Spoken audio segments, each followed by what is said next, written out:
Bienvenue dans l'Alliance, le podcast qui sublime vos différences. Une fois par semaine, je vous invite à explorer les histoires de couples mixtes, donc deux personnes qui composent ensemble avec une religion ou une culture individuelle différente. Ainsi, vous découvrirez comment leur alliance a été le déclencheur de beaucoup de questionnements intérieurs. Alors que ce soit sur eux-mêmes, leurs partenaires ou le monde qui les entoure, venez découvrir comment s'autoriser à aller à la rencontre de l'autre peut être profondément transformateur. L'Alliance, le podcast qui sublime vos différences. Alors aujourd'hui, pour le partage unique et sublime d'expériences et d'alliances, je reçois un invité qui se prénomme Fabrice. Il a la quarantaine, il est né en France, il a grandi en région parisienne. Il est d'origine antillaise, ses parents sont rentrés en métropole dans les années 70 et il est marié à une Britannique d'origine indienne. Il a eu un parcours professionnel ensuite en Angleterre et puis ensuite il s'est expatrié au Canada. Il va pouvoir nous en dire plus si tu veux rajouter le pourquoi, ton cheminement surtout géographique, pourquoi tu es parti de région parisienne vers l'Angleterre et ensuite le Canada. Ok, donc bien content d'être là. Donc, tout le monde m'appelle Fab. Alors c'est le. Ouais, je t'appellerai Fab du coup. C'est mon. C'est parfait, c'est mon surnom. Et puis les parents ils sont arrivés effectivement plus précisément de la Guadeloupe dans le début des années 70 en fait. D'accord. Monsieur, en réalité, je suis de la génération du Club Dorothée, donc pareil. Fin 70, Team Dorothée, ouais. 80, donc je pense que cette génération va se reconnaître. Et c'est ça, effectivement, oui. Donc originaire donc des Antilles, né pas loin de Paris, donc en banlieue parisienne dans le 94. Et j'ai quitté la France, en fait, juste après mon DUG, que j'ai fait en banlieue, à Évry. Et puis, la raison pourquoi, en fait, c'était à l'époque pour un petit peu me différencier des autres, parce que bon, tu sais, c'est pas forcément le tissu économique était pas forcément, t'avais des hauts et des bas, donc pour moi c'était quelque chose d'aller à l'étranger, apprendre une langue étrangère comme l'anglais par exemple, qui pour moi était quand même un atout si j'avais dans l'objectif de revenir en France. Au final, je suis resté en Angleterre par à coup en fait, parce que je suis revenu et voilà, donc j'ai passé quand même 7 ans et en Angleterre, j'ai étudié là-bas, j'ai travaillé là-bas, j'étais dans la région de Cambridge, j'étais vers Londres, j'étais pas loin de Bristol, donc j'ai pas mal aussi bougé. C'est les opportunités du coup professionnelles qui t'ont fait bouger en Angleterre. Oui, on va dire oui, je répète oui 2 fois parce qu'entre temps j'étais revenu en France. Donc Cambridge c'était plus au niveau des études et puis Londres, Bristol c'est vraiment plus au niveau du travail. Et effectivement oui, c'est vrai que j'avais perdu, j'étais dans l'aviation générale et j'avais perdu mon emploi au niveau de Bristol, donc j'étais redescendu vers Londres effectivement. Donc c'est ça qui avait motivé le déplacement à Londres. Et puis c'est aussi en Angleterre que j'ai rencontré ma femme. D'accord. Voilà. Et du coup, est-ce que tu peux nous en dire plus justement sur ta femme, si tu souhaites dire son prénom, déjà la nommer, et nous raconter un peu comment s'est fait votre rencontre. Est-ce qu'elle est donc anglaise? Est-ce qu'elle est née en Angleterre? Si sa culture en fait elle est différente de la tienne. Enfin, si tu pouvais nous en dire plus. Alors, elle s'appelle Inji et alors elle est britannique. Il faut comprendre que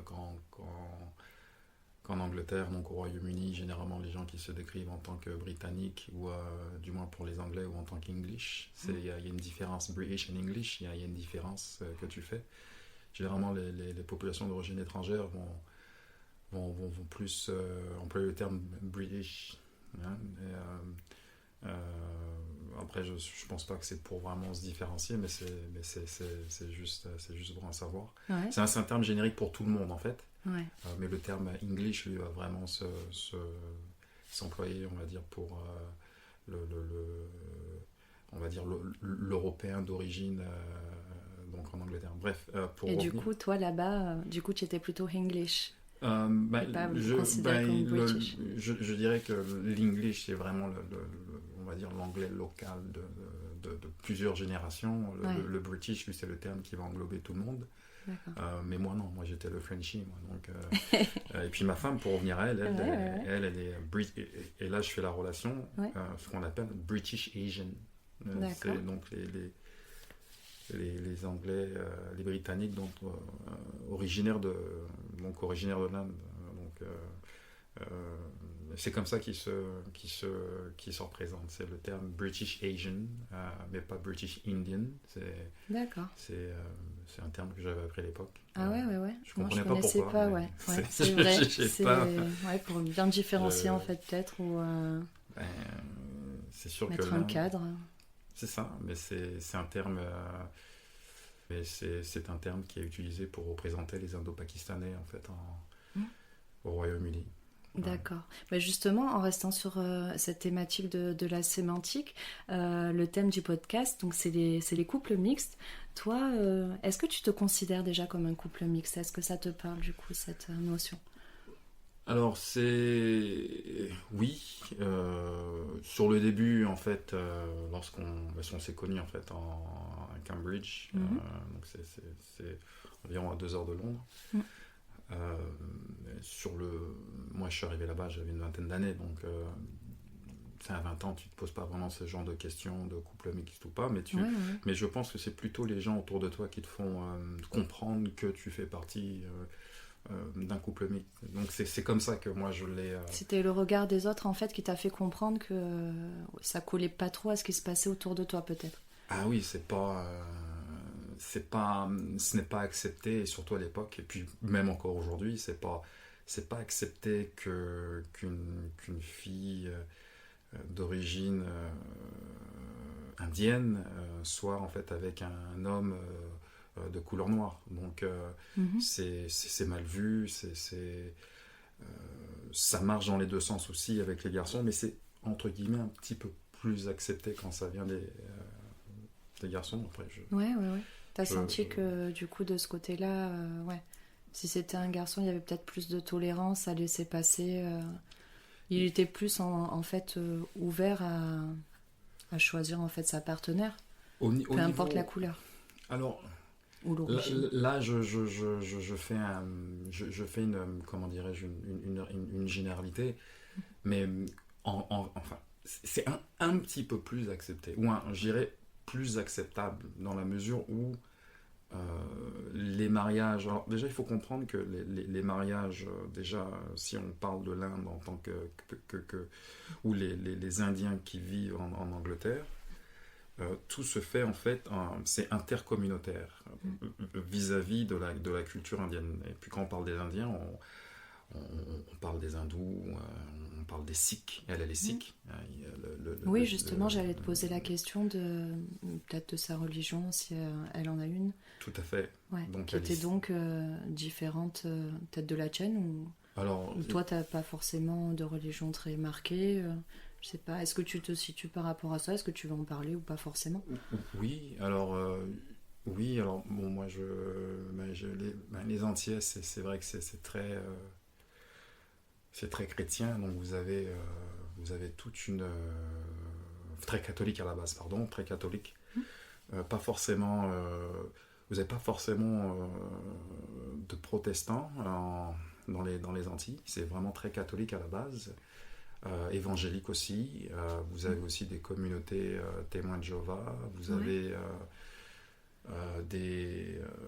aussi un peu de musulmans, mais c'est vraiment très très catholique à la base, et puis aussi athée. Donc moi, mon père, c'est vraiment cette partie-là très catholique.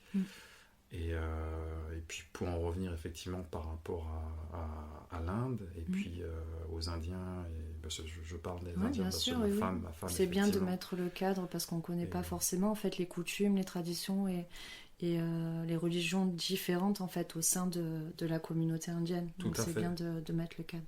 Et puis bon, vous avez aussi des catholiques en Inde, mais pour revenir à ma femme et son cas, et puis par rapport aux différences, c'est que vous avez aussi au niveau des différences entre castes.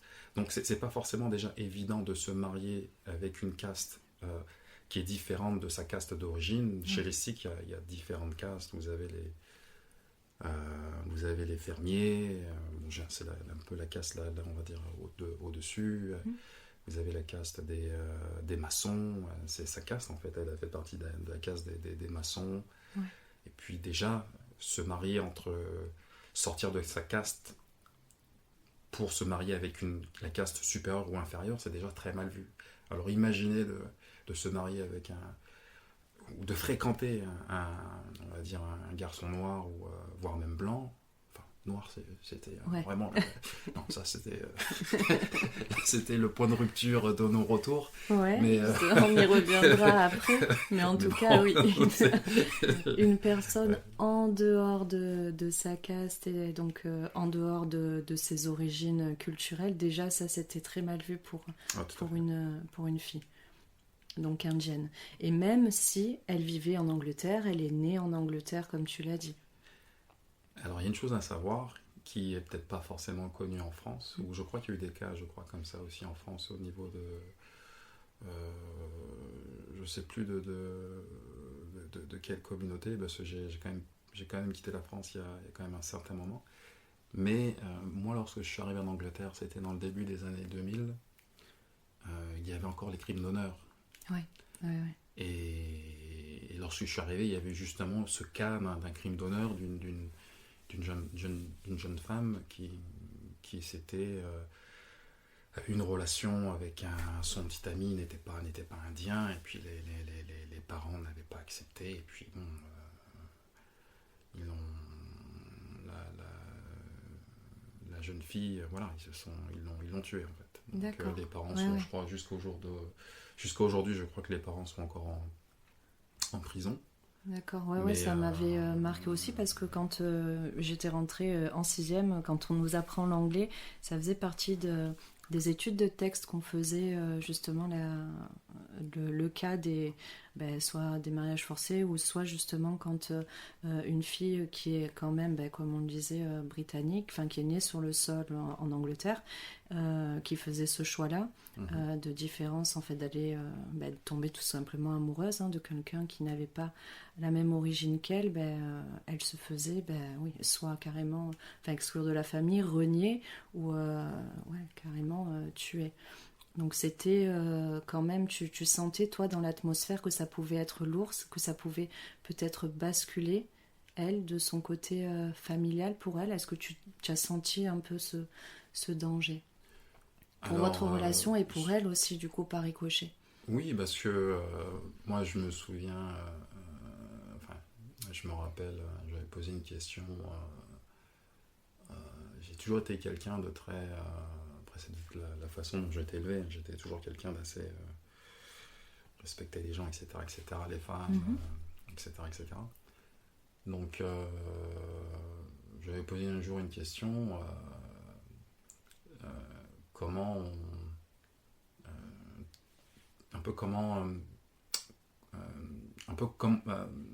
nous allions en fait construire notre avenir, comment en fait on allait se projeter, les enfants, les trucs, les mariages. Ouais, tu voulais savoir concrètement en fait comment ça allait fonctionner pour vous. Mais bon, pas au premier jour, on va se marier. Ouais. Tu t'appelles comment? Mais d'ailleurs, tu l'as senti dès le début que du coup c'était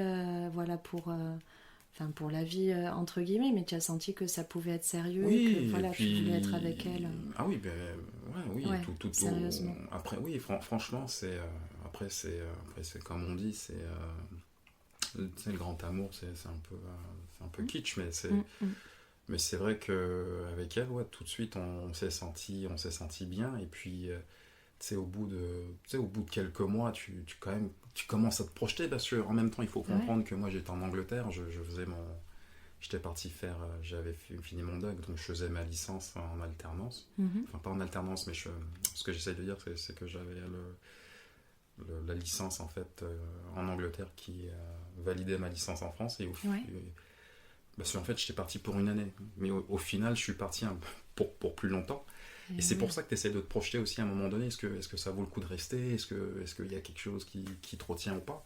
Ouais. Et puis, puis juste pour revenir sur l'histoire, après, je sais pas, peut-être 6-7 mois qu'on était ensemble, et puis là, il faut revenir en Angleterre pour faire ton master, etc. Puis elle me dit non, mais tu sais, in fine, moi je suis indienne, il n'y a pas d'avenir, quoi. Ah, donc elle te l'a dit vraiment clairement, ouais, quoi. Elle m'avait dit ça, je fais merci. Merci pour le voyage, bon, c'était très sympa. T'aurais pu me dire le premier jour, mais bon, Ouais. c'est vrai que c'est pas des choses c'est pas des conversations que t'as dès la première. Ouais, bien sûr, ça ouais. n'a pas de sens, mais bon, Ouais. mais c'est vrai que sur le coup, sur le coup, je comprenais pas, et puis. Mais c'est vrai qu'il y a une pression quand même, il y a une pression sociale, tu sais, on se tenait jamais la main, et puis limite, lorsque j'étais avec elle dehors, je lui parle. Elle me dit, parle-moi en français. Je lui dis, pourquoi? Tu parles pas français, pourquoi je te parle en français? Tu comprends pas le français. Ouais. Et la réalité, c'est que le regard des autres et de la communauté était tellement pesant vis-à-vis d'elle, parce que moi, les gens ne me regardaient pas, mais elle, ils la regardaient comme la traîtresse, après, pour être poli, hein, mais, oui. et puis pour pas se sentir constamment insulté du regard des autres. Donc elle me disait, parle-moi en français, comme ça ils vont croire que je suis pas britannique, que je suis française, et que on s'est trompé. D'accord, ouais. Qu'elle faisait pas partie de leur groupe, et que là, du coup, c'était acceptable pour eux, quoi. Voilà, mais on se tenait jamais les mains, en fait. Jamais. Ah oui, c'était un peu comme... il fallait que vous cachiez votre relation aux yeux de tous. Tu sens mais quand tu dis... C'est pas... on sentait vraiment les regards des gens, quoi. Tu sens que c'est vraiment pesant. Les regards, du coup, des gens qui étaient, donc comme elle, d'origine indienne, de sa communauté uniquement. De sa communauté, je dirais indo-pakistanaise, généralement de sa communauté, parce que c'est vrai que les Sikhs... Bon, il y a quand même ils ont quand même une sorte de... Pas une particularité, mais bon, il y a quand même des signes, il y a ils ont quand même le style, les femmes ont tendance à porter quand même ce qu'on appelle le kara, c'est vraiment un signe religieux distinctif qui se met en fait au niveau du poignet, donc c'est un bracelet en or ou en argent, mais c'est très distinctif au niveau de la forme. D'accord. Donc, du coup, de suite, on sait la religion, même presque d'où elle vient en Inde, peut-être juste au niveau vestimentaire, la caste. Jusqu'à la caste. Puis c'est partout pareil, hein, aux Antilles. Au niveau du nom de famille, on sait d'où tu viens, d'où tu es. Ouais, on arrive à retracer comme ça. Voilà. Donc, tu te caches pas. Tu peux pas te cacher comme ça dans la rue. On te reconnaît facilement. Et puis c'est pas. Puis comme je le disais, c'était aussi la période des crimes d'honneur. Oui. Donc. Est-ce que ça a été Qu'est-ce qui a été le plus dur pour toi, justement, dans cette relation qui était naissante? Le plus dur, alors, ça va paraître paradoxal, mais c'est la première fois de ma vie, je dirais peut-être, à ce niveau-là, oui, c'est quand même la première fois de ma vie que j'avais vraiment vécu le racisme, on va dire interculturel. Enfin, c'est du racisme, hein, interculturel, ça reste le racisme, ça reste du racisme, et je l'avais jamais vécu. J'ai vécu en France, en région parisienne. Bon, après, tu as des gens qui sont pas forcément... ouverts, etc. Mais pas à ce niveau-là. Franchement, pas à ce niveau-là. Et puis, le paradoxe, c'est que l'Angleterre se veut comme un pays qui promeut, en fait, toutes ces valeurs d'ouverture, mais moi, dans mon cas, ça n'a pas marché dans les deux sens. C'est-à-dire que tout ce qui est en fait interracial, on va dire, par rapport aux communautés qui sont entre guillemets de 2-3 générations, dont les parents sont arrivés il y a 2-3 générations. Il y a spécifiquement dans mon cas l'Inde, c'était pas Ah, c'était... j'étais pas... Préparé à j'étais ça. pas préparé à ça, j'étais pas préparé à... J'étais pas préparé à ma condition de noir, en fait. Ouais. Et là, tu te l'es pris en pleine face, quoi. Ouais, c'est là que... Tu t'es senti comment, justement, Ben, par c'est là rapport que à ça? tu te sens... Mais après, je veux pas dire que je ne l'excuse pas, mais tu... Enfin, quand je dis comprendre, c'est pas excuser les gens, en fait. Oui, tu te mets à leur place il y a une et situation, en fait. tu arrives à comprendre, en fait, Mais leur situation. c'est ça, donc à un moment donné, c'est pas forcément ta personne en tant que telle, même si, bon, à un moment donné, c'est aussi lié sur des préjugés, il faut pas se le cacher non plus. Mhm.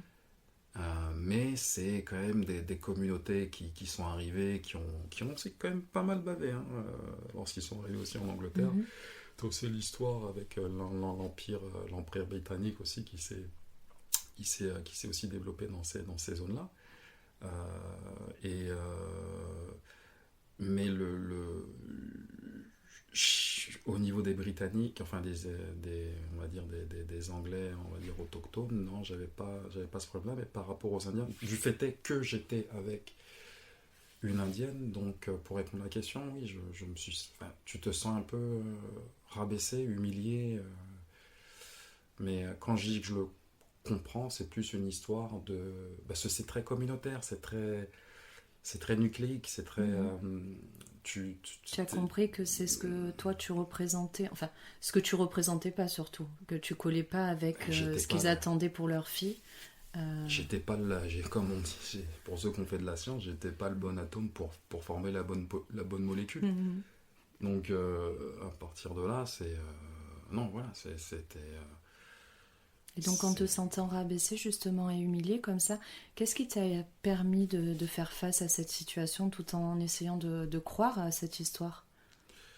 C'est une bonne question. C'est une bonne question. Alors, moi je pense, enfin, moi j'ai eu la partie la plus simple, hein, on va pas se le cacher quand même, c'est que mes parents, ils l'ont tout de suite accepté, donc je leur ai présenté, je crois que c'était au bout de quelques mois, donc Mhm. donc moi j'ai eu la partie la plus facile, donc à part la partie de me sentir au milieu, mais elle, c'est quand même elle qui a pris tous les risques. T'es quand même dans une période où le crime d'honneur était quand même assez présent. Et elle, vraiment dans sa famille concrètement, comment ça a été perçu? Déjà, comment elle a annoncé à sa famille? Parce que t'es passé de l'étape où elle t'a dit donc moi il n'y a pas d'avenir concrètement, parce que sûrement elle dans sa tête, il y avait justement euh, ouais, cette espèce de mur qui l'enfermait, qui lui disait il n'est pas fait pour moi, il répond pas à tous les critères que ma famille veut pour moi. Donc elle s'était peut-être enfermée dans ça. Mais qu'est-ce qui a fait que justement elle a fait ce pas de côté, elle s'est autorisée à aller vers cette relation pleinement avec toi et prendre ce risque? J'étais quand même, enfin, toujours une personne quand même, je pense quand même de sérieux. Donc, puis après, je sais pas si je vais un peu trop loin dans l'histoire, parce que oui, on est encore ensemble aujourd'hui, donc Ouais. et ça fait Oh quand mince, même. tu as dit déjà la fin de l'histoire, mince. On Essaye est- de mettre du suspense. Non, Ah, je rigole. Ok, j'allais dire non. Non, c'est cool. J'allais dire qu'on allait divorcer, mais non, mais ça c'est pas Non. vrai. Mais, Non, mais non, ça non. fait. Non, ça fait. Écoute, c'est.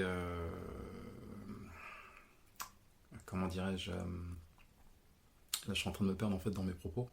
Non, mais Mais, qu'est-ce qu'il y a, elle, de son côté, à quel moment tu as senti que justement Voilà, ça a voilà. basculé Ok. du côté sérieux pour elle aussi? Qu'elle Donc, s'est vraiment autorisée en fait à aller vers toi. voilà, c'est pour ça que j'ai parti un petit peu plus loin dans le temps. Mhm. C'est pour ça. Donc, je dirais que c'était. Je dirais que ça s'est produit au moment où. On va dire la troisième année, parce que j'ai fait l'équivalent de la licence, et puis in fine, je suis resté en fait.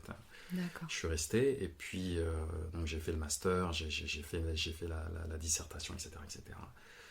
Et puis je suis resté donc une année extra, j'ai travaillé là-bas, Ouais. et puis à la fin, à un moment donné, il fallait rentrer en fait. Et oui. Donc, et moi, je lui dis, bon, voilà, moi je rentre, qu'est-ce qu'on fait, Et puis, elle m'avait pas présenté à ses parents. Ça, c'était aussi la question oui, en 3 ans, ouais. qui était posée. Moi, je l'avais déjà présenté à mes parents, on a déjà voyagé en Guadeloupe, etc., etc. D'accord. C'est peut-être la Guadeloupe qui lui a fait, qui l'a fait changer d'avis et rester avec moi, je sais pas. Mais, Elle tombe amoureuse peut-être, également de la Guadeloupe. Elle a aimé la Guadeloupe, mais au final, on vit pas en Guadeloupe. Donc, Dommage. Malheureusement, mais bon. Et oui, donc au bout de 3 ans, c'est de poser la question voilà. de est-ce qu'elle Exactement. vient avec toi ou pas. Parce qu'au bout de 3 ans, ses parents n'étaient pas au courant. Donc ses sœurs le savaient, ses parents ne savaient pas. Et puis dire à ses parents, papa, maman, mon petit copain, il est noir. C'est vraiment le truc, tu joues un peu avec ta vie aussi. Tu sais pas où tu vas, tu sais pas où tu mets les pieds, mais une chose qu'elle savait, c'est que ça allait tout casser en fait. Ça on en était sûr. D'accord. Et pourquoi elle a fait le pas donc moi je suis rentré en France en fait, et puis pendant 1 an on est resté, on se voyait quasiment une fois tous les 2-3 mois, un week-end. Moi puis c'est l'avantage avec l'Eurostar, donc c'est à 2 heures, c'était cool. Mais elle a vraiment fait le mouvement au bout de 4 ans de notre relation, parce qu'on est resté 1 an séparés. D'accord. Et en fait elle s'est en fuite. Elle a peu le choix là. Quand je dis en fuite, c'est vraiment littéralement elle s'est en fuite en fait. Et elle a laissé une lettre en fait à ses parents en disant que les raisons, etc. Elle n'avait pas dit qui j'étais exactement, que ça soit physiquement ou ce qu'on veut. D'accord. Mais voilà, et je pense que la raison pourquoi elle a fait, c'est qu'à un moment donné, je pense qu'il y avait l'amour en premier. Ouais. Le fait est qu'elle savait qu'on allait construire ensemble quelque chose aussi.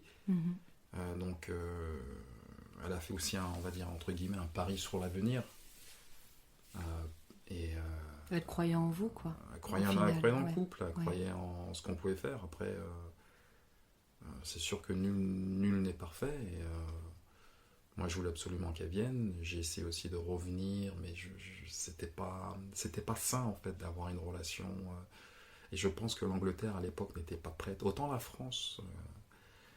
Là-dessus, je pense que la France, en réalité, c'est ça qui est paradoxal en fait, c'est que on te parle du vivre ensemble en fait beaucoup en Angleterre, etc. Mais je trouve en fait qu'en France, il est beaucoup plus présent. Dans le paysage, en tout cas. Il est beaucoup plus présent, mais il est beaucoup plus naturel. C'est-à-dire qu'il est beaucoup plus accepté. Il y a pas de. Il est beaucoup plus accepté sans. Je sais qu'il y a une époque, il y a eu des crimes par condamneur en France. Après, peut-être que je me contredis aussi. Oui, aussi. Il y en a eu, il ne faut pas se le cacher. Ouais, à partir du moment où il y a une importation des traditions, etc., voilà. Ça peut être aussi dur. Mais elle, du coup, elle s'est pas sentie, en fait... Enfin, j'ai pas envie de dire capable, mais elle savait que c'était pas possible de leur en parler réellement. Donc c'est pour ça qu'elle a vraiment fait cette lettre pour partir. Alors... Ce qui s'est aussi passé dans l'histoire, c'est que ses sœurs étaient au courant en fait. Donc ses sœurs étaient au courant depuis la première année. Donc je les avais rencontrées, très gentilles, etc., etc. Mais bon, elle lui disait non, écoute, là tu vas t'amuser, mais après il faut redevenir un peu sérieuse, quoi. C'est reviens. Redescends de ton petit nuage, quoi. C'est comme elle lui disait, c'est you're in La La Land. T'es dans le pays des bisounours, donc il faut que tu reviennes dans la réalité. C'est pas ta réalité, mais reviens dans notre réalité familiale, nucléique. Ce qui est acceptable pour voilà. eux. Ouais. C'est pas dans la communauté indienne, c'est tu vis pour la communauté. Tu vis tu vis pas ta vie. tu vis la vie de la communauté. C'est ça qu'il faut comprendre en fait. Et puis bon, pour revenir donc voilà par rapport aux sœurs, le lien que je fais par rapport à ce que je dis maintenant, c'est que ça n'a pas été aussi facile. Et quand je dis qu'elle s'est en fuite, c'est-à-dire qu'au début, en fait, les sœurs ont dit à la mère que la situation, ce qui se passait, etc. Et il y a eu un mouvement de panique, un peu comme dans... Après, je dis pas ça pour rigoler, mais Mais maintenant, avec le recul, tu le prends. Ouais. Il y a des choses que tu prends un peu plus, même si c'était pas rigolo à l'époque, mais c'était Bollywood en fait. C'était vraiment du Bollywood. C'était, ça chialait dans tout, enfin, ça pleurait dans tous les coins et puis ils lui ont pris son passeport. C'est parti loin. Elle pouvait plus partir, elle pouvait plus quitter le territoire en fait. D'accord. Et, Il voulait à tout prix l'empêcher en fait oui. de te rejoindre, de partir. Ah oui. Ok, donc il y a eu vraiment cette pression en Ah interne. oui, mais et puis elle pouvait même pas faire de passeport. Après, je vais pas trop rentrer non plus dans les détails, mais elle pouvait plus sortir. En fait, elle pouvait plus quitter le territoire. Parce que si t'as pas de passeport, tu rentres pas en France en fait. Et comment elle a fait du coup pour te suivre? Donc elle a réussi ils avaient un système, je crois, en Angleterre à l'époque, tu pouvais faire en fait un passeport quasiment dans les 48 heures ou quelque chose comme pour des trucs d'extrême Pour une urgence. procédure Ouais, d'urgence, voilà. ouais. Puis elle avait expliqué son cas, et je sais qu'elle avait fait 2 fois parce qu'à un moment donné, son passeport a été annulé, et on lui met pourquoi lui annuler? Parce que vous nous avez demandé de l'annuler. Non, je ne vous ai jamais demandé de l'annuler. D'accord. Donc il c'était passait un peu, derrière la famille, ouais, court-circuiter en fait c'était ses envies de liberté. À un moment donné, c'est que on est dans une... C'est pour ça que j'ai pris l'exemple de Bollywood, c'est-à-dire que on est dans une situation où c'est vraiment le monde qui va s'écrouler, il faut tout faire pour sauver la famille, etc. Et puis on fait un peu tout et n'importe quoi. Et c'est un peu ce qui s'est passé. Et puis c'est quand même... bon, après, je vais pas faire de commentaires là-dessus, mais c'était chaud quand même. Et puis, c'était chaud, mais in fine, elle a réussi à... Ça lui a quand même posé des problèmes avec cette histoire-là, avec l'histoire de passeport. À un moment donné, lorsqu'elle a voulu refaire son passeport, ça lui avait posé beaucoup de problèmes. Mais bon, bref. Et donc elle est partie comme ça, du jour au lendemain, avec je suppose pas grand-chose en fait sur elle, pas beaucoup d'affaires. Elle avait rien. Rien. Elle avait qu'une valise, même pas un sac. Puis elle a arrêté le premier vol.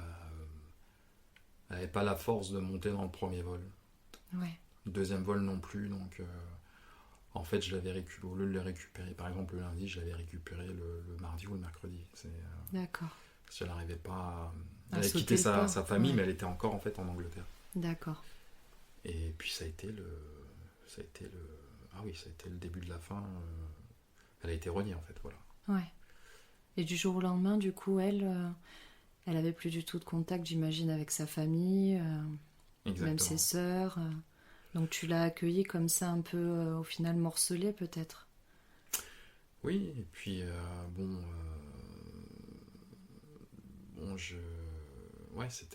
émotionnellement c'était très dur pour elle. C'est pour ça que j'ai dit en fait, Ouais. je l'ai dit en début d'entretien que moi j'ai eu la partie facile.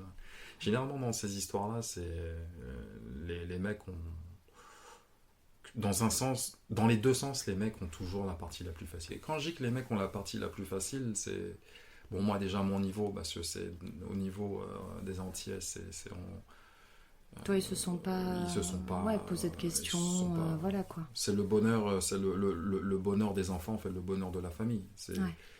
Mais en Inde, c'est les mariages. Il faut comprendre que ce sont les mariages arrangés. Donc, et j'ai une chose que j'ai oubliée, c'est que aussi le déclic qui a fait qu'elle est aussi partie, c'est aussi qu'ils commençaient à lui présenter. Et je pense qu'ils avaient déjà une idée, parce qu'elle, c'est la cadette, c'est pas la première. Et ils commençaient à présenter à la cadette des prétendants. Le donc Rishta, elle sentait un peu son tour venir. Et, tout à fait. ouais. Donc ils appellent ça le Rishta en fait Ouais. chez les Sikhs. Donc c'est quand les familles viennent demander la main. Voilà, donc ils présentent des prétendants et puis viennent à la maison, etc., etc. Donc il y avait quand même eu... Et je pense que la mère savait déjà, donc je pense qu'elle a influencé le père, etc. Parce que si tu commences à faire ce processus avec la cadette, c'est que tu sais forcément que... Voilà. Et puis non, c'est ça peut aussi précipiter les choses. Et puis moi, de mon côté, forcément, le jeune coq...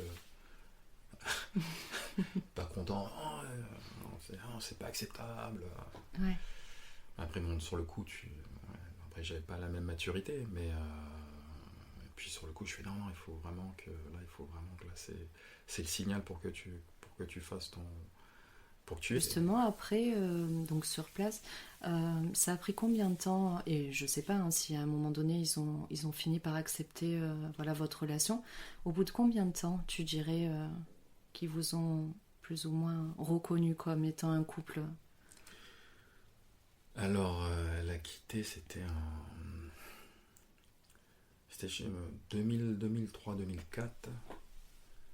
2004, donc elle est venue. Ouais, 2003, c'est ça. Ouais. On va dire 2010. Donc ça a pris plus de 6 ans. La raison, et je donne la raison, Oui, je la garde si pour la tu fin. veux, oui. Non, vas-y, tu peux. La raison, en fait, elle est très simple. C'est qu'il y a 2 raisons, en fait. Donc, et c'est pour ça que j'ai utilisé le mot, le verbe comprendre au début aussi. C'est que il n'y avait pas forcément de haine vis-à-vis de la famille. Le racisme, moi, que j'ai vécu, c'est vraiment plus au niveau, on va dire, de tous les jours, lorsque je marchais avec elle, les regards méchants, les trucs comme ça, vraiment les mauvais comportements. Mais il n'y avait pas de haine vis-à-vis, je dirais, des parents, que j'apprécie. Des gens, là, franchement, très bien. Et ce qui a fait qu'au bout de 6 ans, c'est que bien sûr, on s'est mariés en fait on s'est mariés en 2008, le 21 juin 2008, et le premier, on a 2 enfants, donc le premier, lui, il est né le 4 avril 2010. D'accord. Donc c'est à la naissance du petit. Et puis les parents, ça fait quelque chose en fait, hein, lorsque c'est le premier petit enfant, donc ils voulaient le rencontrer, et puis... ça vous a rapproché du coup? Il y a ce lien qui a commencé à se broder en fait entre vous. Et ça nous a rapprochés, effectivement. Ouais. Ça nous a rapprochés, et puis de là, c'est très clanique dans la société indienne, en fait. On parle de caste, mais c'est très clanique. Une fois que le chef de clan vous a accepté, c'est tout le monde qui vous accepte, en fait. D'accord. Donc, et donc à partir du moment où il a dit c'est ok... Tout le monde m'a accepté dans toute la famille. Ok. Même jusqu'en Inde, là. Ah oui, il n'y avait pas de... Il n'y avait pas vraiment de... Il n'y avait plus de problème, en fait. Mais ça a pris... Je dirais qu'on a eu de la chance, quand même, malgré tout. On en a quand même pas mal bavé, mais... Par rapport à quoi, la chance? La chance par rapport aux autres, je dirais, parce qu'il y a des familles... Ouais. Alors, dans le pire des cas, bon, tu finis 6 pieds sous terre. La fille, voilà, ouais, est tuée. Et dans le... On va dire, dans un cas... entre le meilleur et le pire des cas, tu ne refais jamais... Tu ne revois jamais ta famille. Et t'es banni... pour ça que je dis que c'est clanique. Ouais. T'es banni à tout jamais. Et dans le meilleur des cas, t'es accepté, et puis t'es accepté par la famille. Donc ça a été une expérience, ça a été un cheminement qui a pris plusieurs années. Et justement là, moi j'aime bien terminer l'interview sur la transmission, sur le thème de la transmission, parce que ça peut être assez sympa, rigolo et même touchant parfois, de savoir, toi, qu'est-ce que tu dirais que tu lui as transmis par rapport à tes origines antillaises ou simplement aussi par ta nationalité française. Qu'est-ce que tu trouves de plus frappant dans ce que tu lui as transmis? Ça peut être, peut-être sans t'en rendre compte en fait. Je dirais les acras et le petit punch, mais à part les acras et le petit punch... Elle aime bien. Alors pas trop le petit punch, parce que c'est quand même assez puissant, hein. On connaît tous ça en France. Mais non, c'est... je lui dirais... Enfin, moi, ce qu'elle me dit, c'est que... c'est quelqu'un qui a toujours été... parce que dans sa culture, si vous voulez, c'est que les femmes sont... Enfin, inconsciemment, les femmes sont élevées pour être des épouses, en fait. Donc des bonnes épouses et puis des mères au foyer. Ouais, pour répondre aux besoins de l'homme, tout ça, quoi, dans la tradition. Ah oui, Ok. c'est pour ça que, encore une fois, je dis qu'au niveau des gars, c'est vrai que c'est plus facile là. Ouais. Mais donc moi, ce qu'on s'est transmis, parce que je pense que dans une relation, tout est mutuel. Mais Oui, moi, justement, j'allais te demander elle de son côté également, quoi. ok, donc moi de mon côté, je pense que c'est vraiment de...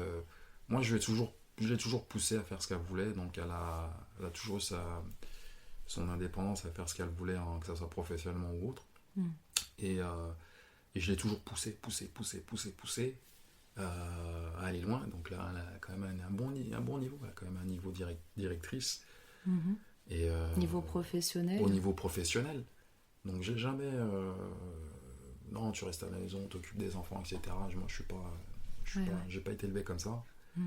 Donc je pense qu'il y a ce côté où on a bien fait le partage des choses, et puis je l'ai bien encouragé. Et puis inversement, elle aussi, elle m'a bien encouragé. On s'est toujours entraidé mutuellement, parce que vu que la relation a quand même commencé dans... Mm. Et puis c'est peut-être pour ça aussi que le couple est solide. C'est que quand tu commences déjà, que les bases, elles ont résisté à tout ça, c'est que tu peux finir de monter en fait le reste de la maison. Ouais. Et puis ça va pas s'écrouler. Et mais c'est ça, Et dans ton quotidien, donc là maintenant, voilà, t'es expatrié au Canada, bon, pour oui, des raisons effectivement, voilà, oui. personnelles. Mais est-ce que sa culture ou peut-être sa langue aussi, j'imagine qu'il y a une langue peut-être propre Oui. dans la pratique de sa religion ou même juste le parler en famille. Est-ce qu'il y a des choses comme ça, comme sa langue ou pour faire plus basique et aussi la petite Madeleine de Proust, peut-être des plats aussi qui auraient comme ça en fait, qui t'auraient donné envie en fait d'aller à cette rencontre et Alors, que tu gardes en fait peut-être dans ton quotidien. alors c'est vrai qu'au début j'avais un peu j'étais vraiment pas... Alors que j'aime les langues, hein. J'aime vraiment apprendre les langues, c'est quelque chose que j'ai toujours adoré. Mais j'ai été, comme on dit en fait en anglais, put off. C'est-à-dire que le Punjabi, parce que c'est la langue en fait des Sikhs. Ouais. Donc le Punjabi. Mm. Et au début ça m'intéressait, mais quand j'ai vu un peu la réaction des gens, je suis oula, ça c'est non, La réaction de voir que toi tu voulais apprendre cette langue. Moi je voulais apprendre, au début je voulais apprendre la langue, j'étais vraiment intéressé, mais quand j'ai vu les réactions de rejet autour de moi, pourquoi j'apprendrais une langue pour laquelle les gens me rejettent? Je vois pas la logique. Donc ça t'a coupé un peu dans Donc ton ça élan. m'a vraiment coupé dans mon élan au début. Et puis, puis lorsque la famille nous a acceptés, en fait, donc après tu changes, tu mûris aussi, tu vois, tu vois les choses de manière différente. Et puis bon, après tu sais que tes enfants aussi vont hériter de cette partie. Puis j'ai appris la langue aussi. Après là, je la pratique plus trop, mais donc j'oublie.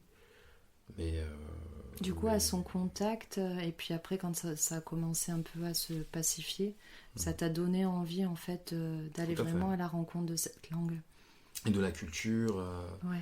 à un point que, comme je le disais, je le parlais avec les tantes. Après, je baragouinais, mais assez pour comprendre ce qu'on me disait, pour répondre, et puis faire des phrases. Ouais, t'as fait quand même l'effort, quoi. Puis et puis l'effort de l'écrire aussi, c'est d'apprendre ce qu'on appelle le gourmouki. Ça comptait beaucoup pour toi de justement aller à la découverte de cette langue, la langue de ta femme? Oui, parce que qu'on le veuille ou non, mais je pense que la langue est une partie, je pense, je ne vais pas parler en pourcentage, mais je pense que c'est une partie extrêmement importante au niveau culturel pour vraiment comprendre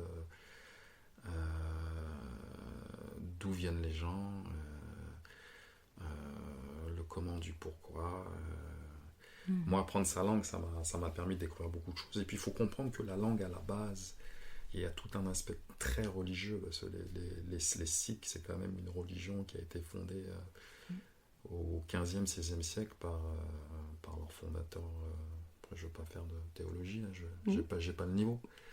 Non, mais c'est bien d'avoir des petits tips comme ça. Mais c'est et puis c'est une langue qui a été créée aussi pour pouvoir fonder les textes de la religion, etc. Ouais, donc c'est quand même très important si vous voulez vraiment comprendre le sikhisme. Moi je suis pas sikh, hein. Moi je suis quelqu'un tu fais t'es bouddhiste, chrétien, juif, sikh, si c'est bien pour toi, moi je suis content, tu vois, j'ai pas de... Et puis les enfants... En tout cas, ça t'a donné envie de la découvrir. Du coup, tu connais mieux sa langue, mieux sa religion. Ça t'a apporté d'autres choses, d'être justement à son contact Tu la comprends mieux, tu comprends mieux, surtout mieux sa... Enfin, elle... Parce que nous, on parle toujours en anglais, en fait. Voilà. Mais en tout cas, ça m'a ouvert, en fait, tout un pan de sa famille. Surtout en Inde, en fait. C'est le fait de parler, t'es pas... pas dire de gros mots, mais bon, t'es pas un peu couillon de service qui est assis sur un côté, et puis les gens te parlent, et puis t'es là comme... ça t'a permis, en tout cas, de te faire mieux intégrer. Tout à fait. Et de faire partie, en fait, un peu de leur bande, quoi. Tout à fait. Tout à fait. Et puis voilà, c'est ça. C'est bien dit. Partie de l'autre bande, et puis t'es intégré, quoi. Et du coup, on arrive à la fin de cet épisode et je te remercie beaucoup pour ta participation. Si on pouvait finir sur peut-être un symbole personnel, donc à toi, ça peut être par exemple un plat, une odeur, peut-être un livre ou juste une sensation, hein, parfois, qui représente pour toi cette mixité, ce mélange, ce beau mélange et cette belle alliance que tu as avec Indy. Qu'est-ce qui ressortirait, toi, comme symbole? On s'est mariés en habit traditionnel du Punjab. Donc moi avec un kurta et puis elle avec le sari. Donc après c'est kitsch, mais ouais, c'est surtout beau et touchant, moi je dirais, parce que ça a dû être très, très émouvant pour elle aussi de pouvoir faire une partie de sa tradition tout en suivant son chemin avec toi. Oui, et j'ai jamais coupé de sa tradition à tel point que les enfants, voilà, si elle les emmène de temps en temps pour qu'ils puissent comprendre, etc. Ouais. Donc très ouvert à ce niveau-là, c'est leur culture et puis c'est le partage en fait. Mais c'est vrai que j'ai cette image du... Quand tu m'as posé la question, moi j'ai le mariage, j'ai le jour les du vêtements mariage, les vêtements traditionnels. Tout ça, voilà. Après j'aurais pu dire autre chose, mais moi c'est ce qui m'est venu à l'esprit en fait. Ouais. Ok, merci beaucoup pour ce partage, merci beaucoup Fabrice. À très bientôt pour un prochain épisode. Au revoir. Alors merci chères auditrices et auditeurs pour votre écoute et votre soutien. Je vous donne rendez-vous dans une semaine pour un prochain épisode et j'ai hâte de vous faire découvrir une nouvelle fois un cheminement unique. À très vite les amis. L'Alliance, le podcast qui sublime vos différences. Et si vous avez aimé ce podcast, n'hésitez pas à lui donner un max d'étoiles dans Apple Podcasts. Dites-nous ce que vous en pensez sur nos réseaux sociaux, Instagram ou Facebook, en tapant l'Alliance, le podcast. Et si vous souhaitez nous soutenir activement et faire vivre ce podcast, nous venons de lancer notre campagne de crowdfunding. Vous pouvez donc faire un don à notre association, l'Alliance, pour la promotion du mieux vivre ensemble, directement sur le site Hello Asso. Cela nous permettra de nous rendre plus visibles, de pouvoir diffuser le podcast et le produire. Et on tient à vous en remercier énormément. C'est vous qui nous faites continuer. À très vite!